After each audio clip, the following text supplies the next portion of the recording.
Takže ahoj, já jsem tady youtuberka Nitela Štěpánková, takže ahoj. A budu mít tady svůj vlastní YouTube kanál, už to vidět.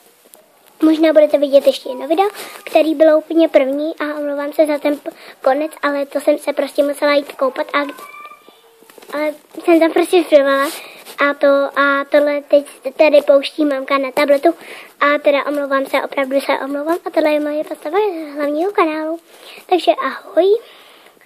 A teda Nikča se jmenuje a teda je mi 8 let, jmenuje se Áďa, já vím, dala jsem tam Nitela Štěpánková, asi si to změním, ten vlastní YouTube kanál a omlouvám se, že opravdu toto video bude divný, ale já mám tablet Samsung a nejde to stopovat a nejde to ani zavostřovat, takže to je vlastně strašný a omlouvám se opravdu za ten konec. Ahoj, vaše Lebuzu, Áďa, asi tak to bude. Áďo!